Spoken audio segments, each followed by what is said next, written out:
you. You need some more red tape? Good. Today I will deal with it.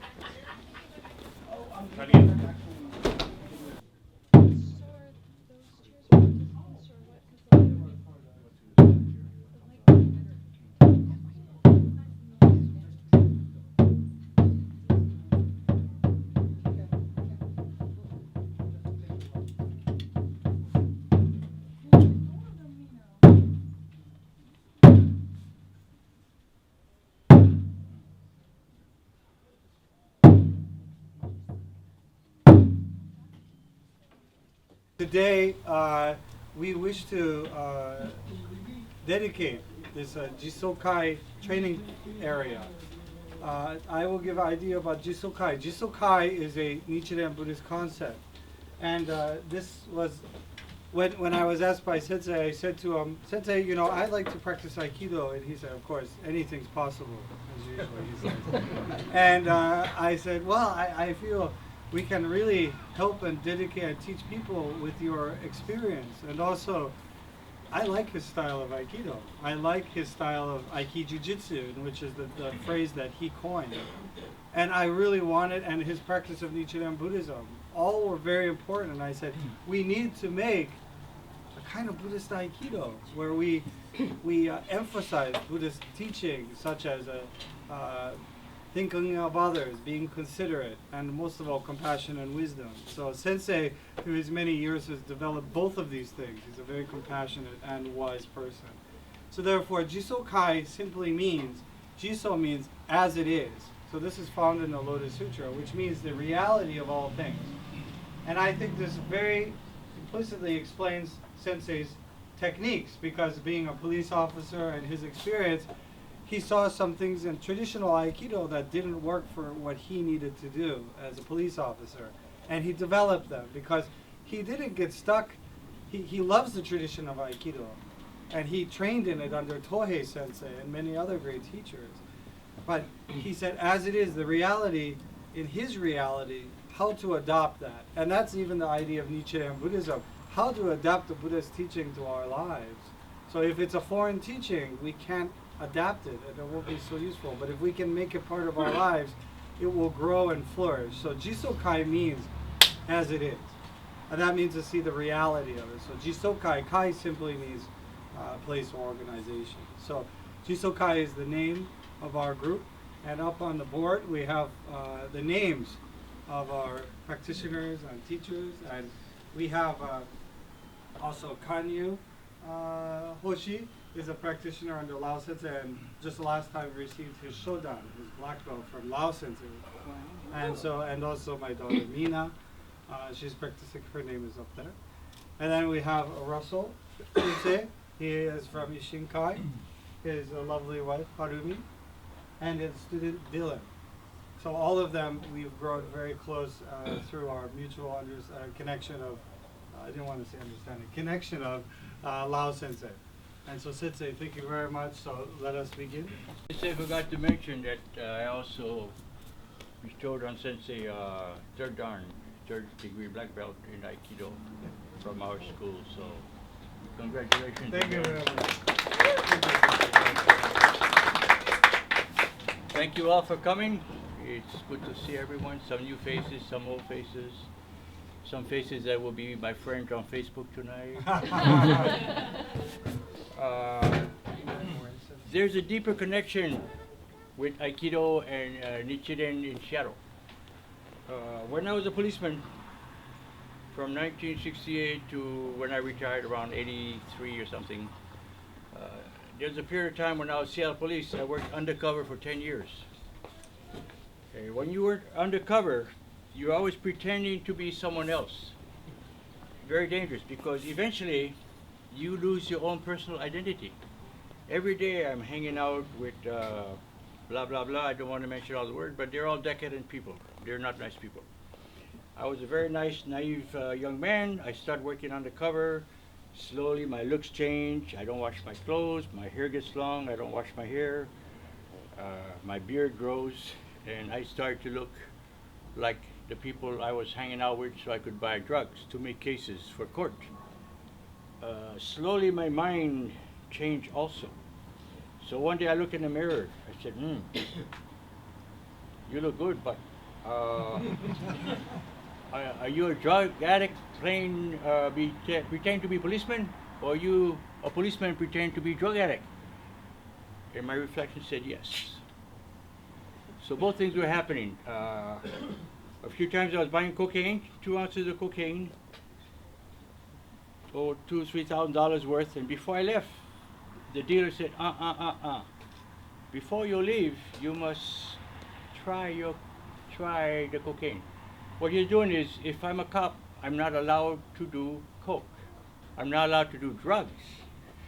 So they say, oh, tell them you want to go home and do drugs with your girlfriend. So I said, oh, I want to go home and do drugs with my girlfriend. I said, you do drugs here or you don't leave. Okay. So I got a straw. Excuse me. Then I did another line. See, when we become narcs, they teach us how to simulate drugs. Like the first day we become narcs, so we're all happy. I'm a narc now, you know. We don't look like one yet, but I'm a narc. They bring us in this closet. A table, they bring a big bag of marijuana and some zigzag papers. For the next hour, they teach us how to roll a joint with real marijuana. Then they say, oh, you have to learn how to simulate doing drugs. So, you know, each one of us had a joint, where it's 3 of us in a room. Each of us had a joint. Then we start to learn how to simulate.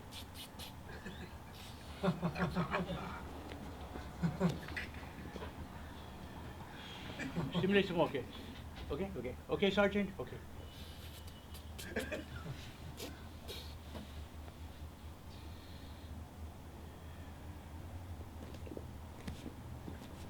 Suddenly we all get hungry. I don't know what happened. So after, you know, we know how to roll joint, we know how to simulate. So the sergeant drives us to McDonald's. Oh my God, I've never had Big Mac so good. I had 2 Big Macs and a couple of I don't know what it was, but it was so delicious. Yeah, I remember that day. Yeah.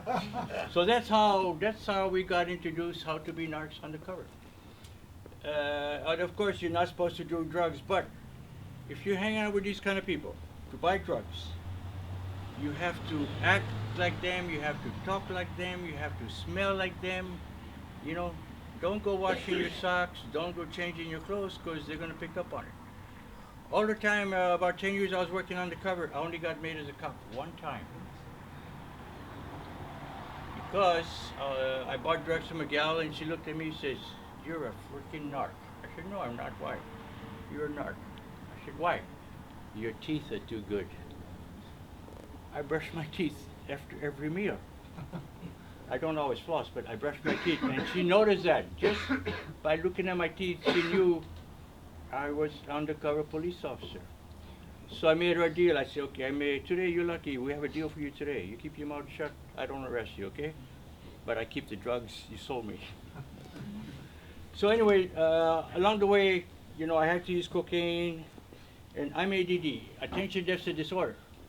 I didn't know at that time that I was blessed with ADD, but ADD people, they take Ritalin, which is a stimulant. It's like amphetamine. Cocaine is a stimulant. So when I did a line of that cocaine, which was almost pure, pharmaceutical coke, I felt relaxed. See, ADD people are wired different. Most people, they take coke, they get all, you know, tweaking, they call it. I started to relax. Everything was beautiful. Oh, I had Buddha, nature, and then some. Oh, I felt so good. You're supposed to laugh, ha ha ha.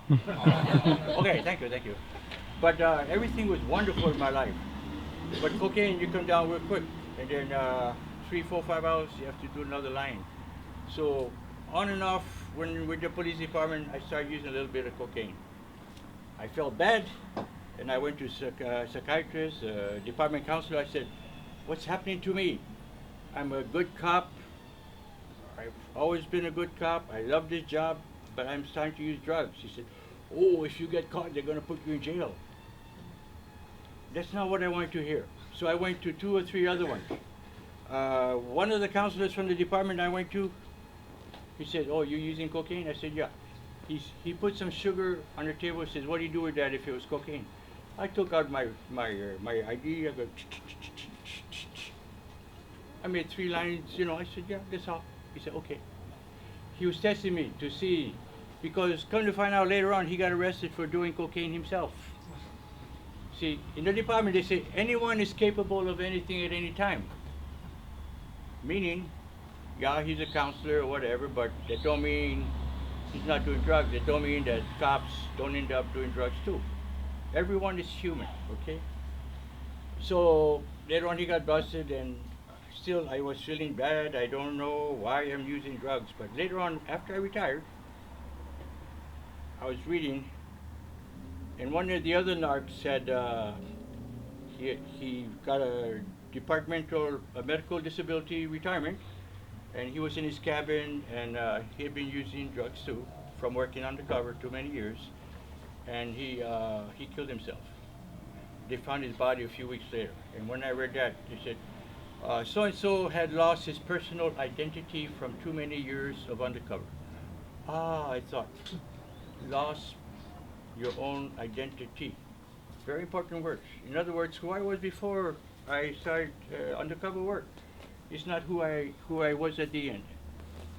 Okay, and this happens with FBI, with CIA, anybody who works undercover many years, it happens to them.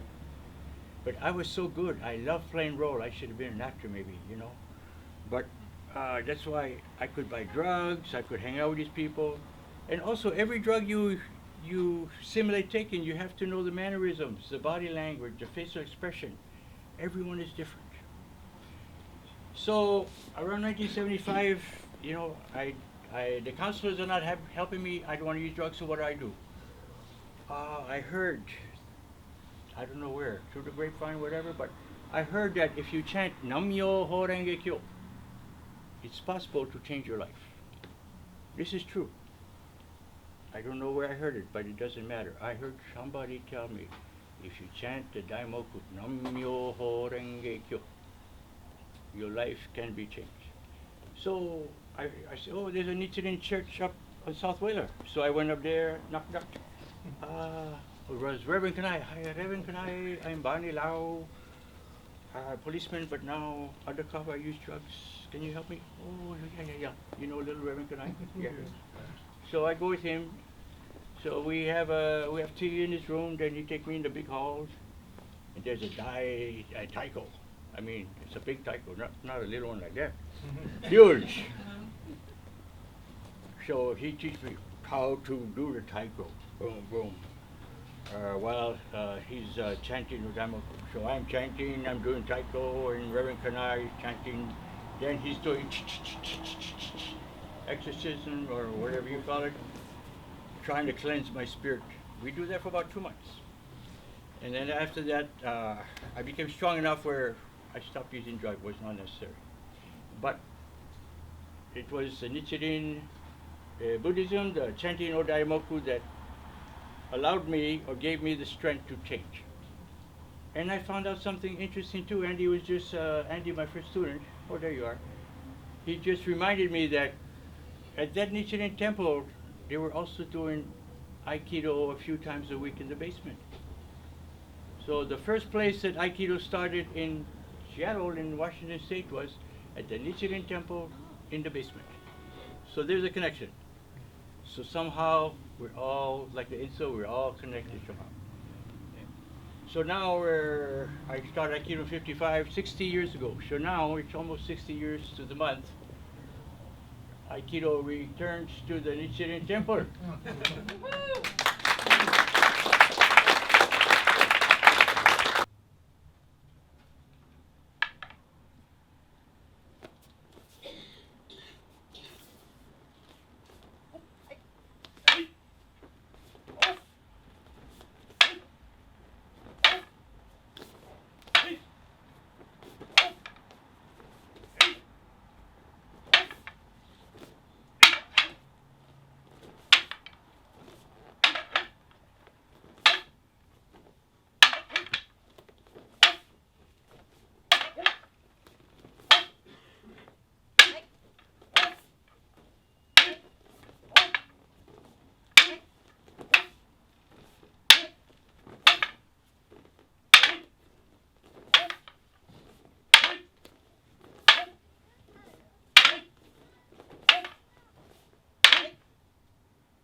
like it when I call sword bite for a posture, but also it's relaxed cutting without a lot of tension in the body. So it's something that I think is really key in all kinds of martial arts styles and movements.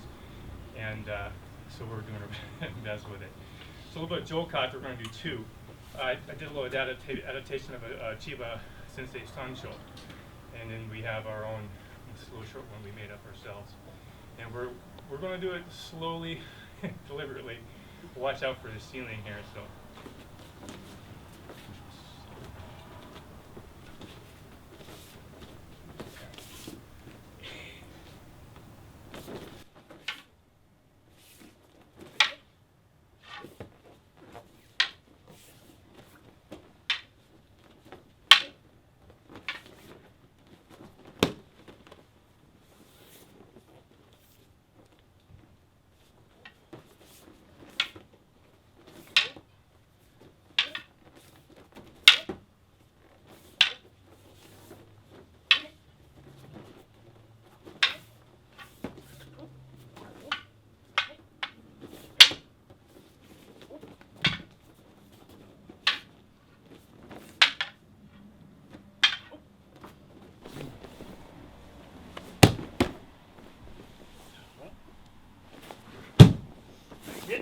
And so through these movements here, we work really a lot from Hara. I mean, Hara, everything comes from and goes back to Hara for us. So, and so when I train that way, I don't get tension in my arm, because if I get tense, he can dance around me, and there's lots of hold there. But if I'm relaxed, there's not. And it's a hard thing. I'm still working on relaxing. But there's levels of it. And you know when someone activates that tension in your body, it's an immediate unconscious resistive action. Someone grabs you and they start shoving you, your body says, hey, don't push me, and then you start resisting it. But if you don't activate that, it's not there.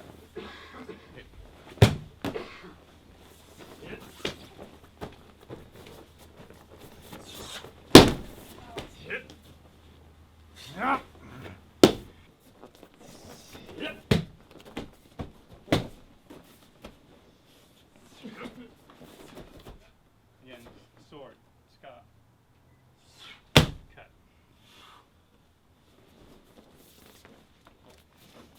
Yep. And this.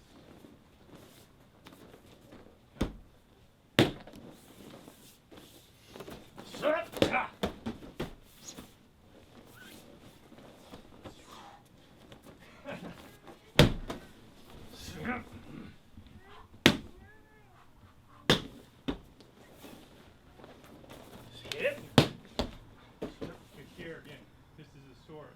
Handle, blade, cut, cutting through. But I don't want to shove it, I just want to use my body to do it. And I'm supporting him down rather than slamming him down. Thank you very much.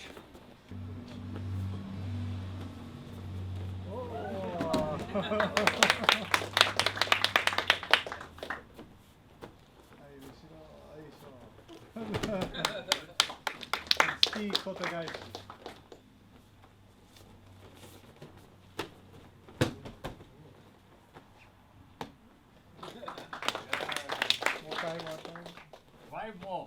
Work.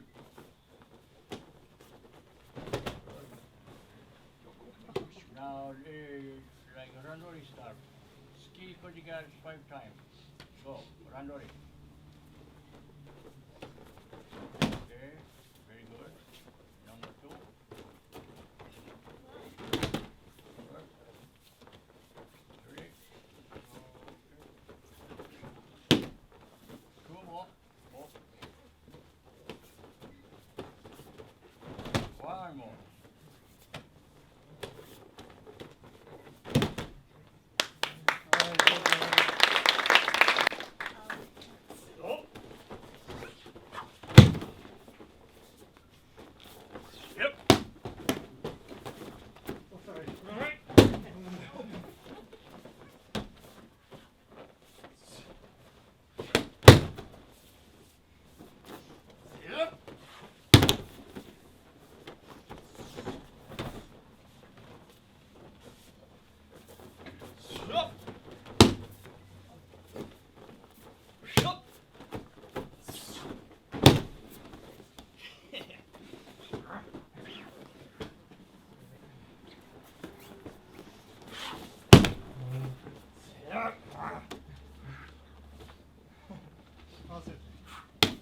And with police work, I did Aikido many years with the police department and unit police.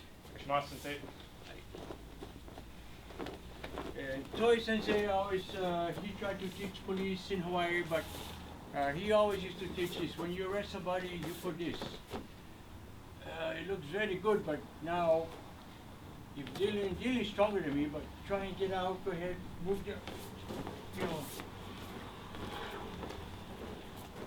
This way I got two hands locked up. If somebody come to punch me or if the guy's stronger, it doesn't work.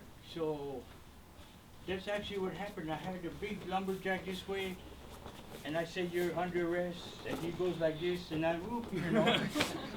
So I write to my sensei in Hawaii, I said, Yoshikawa Sensei, how do I use Aikido for police work? He said, I don't know. Nobody know. I go around and ask questions all the time. Why am I doing drugs? I don't know. You're gonna go to jail. Sensei, how you use Aikido for police work? I don't know. So finally, I built a dojo in my backyard, wonderful dojo. Then we bring some policemen, and Andy used to come sometime, and we start developing. I say, okay, if I have someone this way, now what can I do? What can I do to? Oh, I see. So I have a hand free. Also, policemen have to take care of your weapon, you know. So.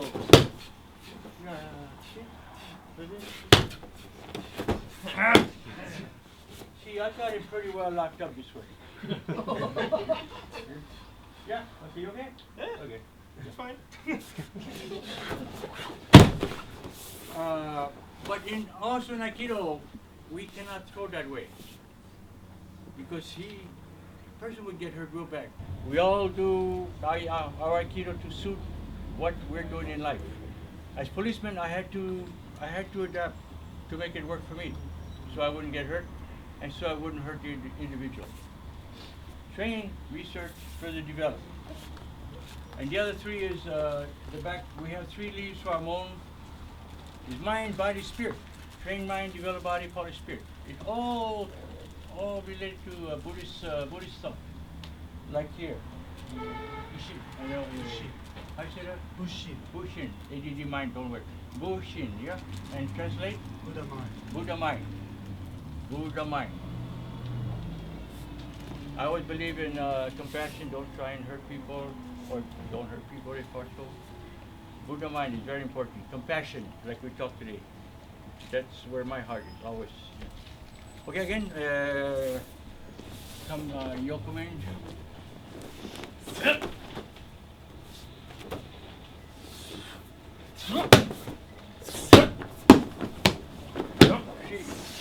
In Aikido, they go here. Oh, I'm extending my ki. I'm strong. Get up. Yeah. Okay, you know. Oh, no. Lao style.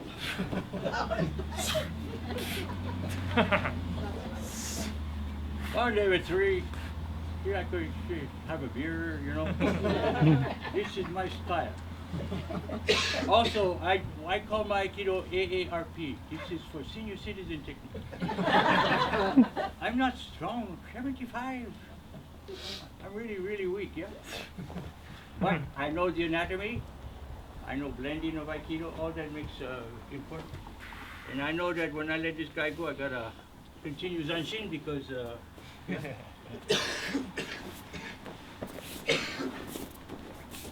So again, this side, if necessary. See.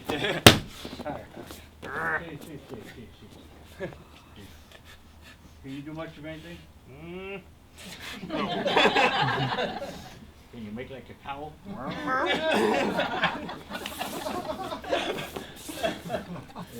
You can do something like from here. Other side. But sometimes for practice, it's good to, you know, one more time. This way. Same thing.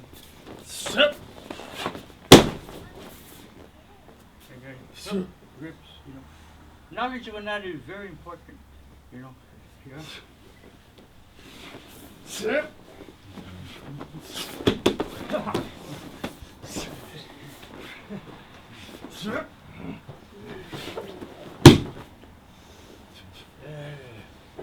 This way again, I have him under control. He cannot do anything, right? Right. Nice pose. It's a yoga pose.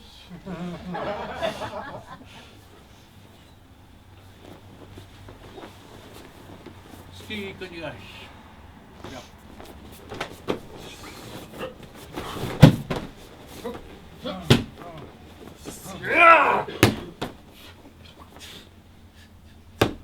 Beautiful violence. That's what we do. Of course, if I had handcuffs, then I would put him on his back.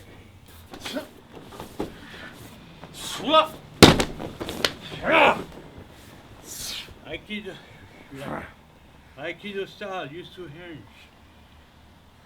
No, very style. Then you can protect yourself. Yeah. Important, protect yourself. One hand free. 1 David 3, I need backup, please. Okay. Important. One time I was working on the cover, I didn't have a radio by Ivers. Somebody was giving Ivers a bad time, so I put the guy down, and I didn't have a radio, so I was, I think I was kind of here. I was here. No radio. All the people, Ivers by the salmon guard were laughing because, you know, he was disturbing everybody. So I was waiting, Metro come by. Hey, Metro!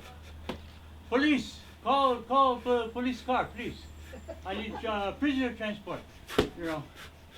So, you know, I was saying, but you know, whether you're 75 or 80, you learn Aikido, you can relax, yeah? Can I have some water, please?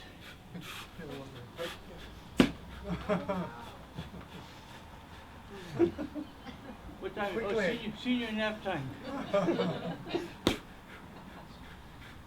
up, this guy's hurting.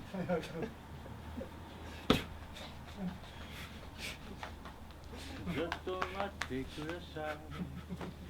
No. You want? Sir.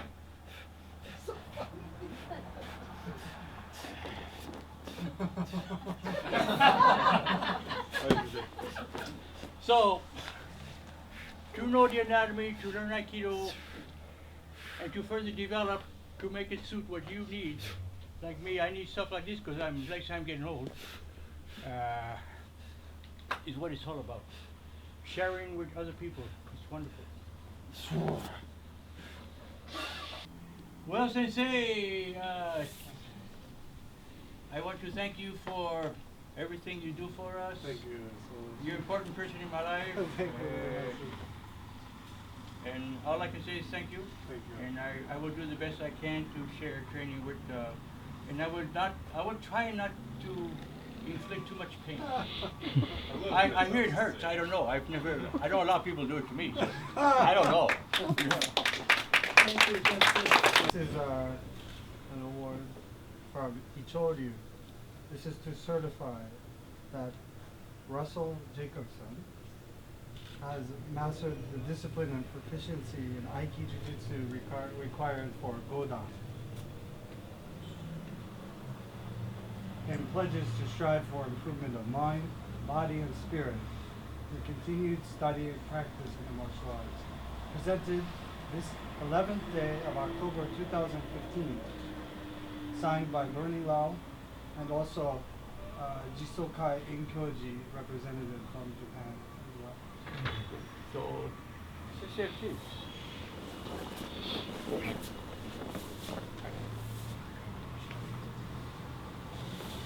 So, Sensei has been training for over 18 years, and he has his own dojo, and I watch him train, I watch his videos on his site. He's 4 now, 4 now. To be a sensei with all the privileges and responsibilities of being a sensei, you must be Godan. Otherwise, only down. No, you go down. So it was with, my pleasure.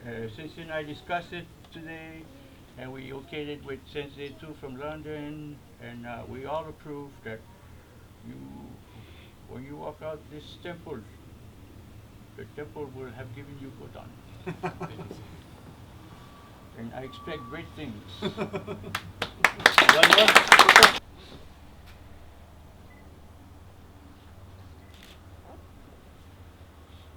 Okay. Okay, thank you very much. Hi.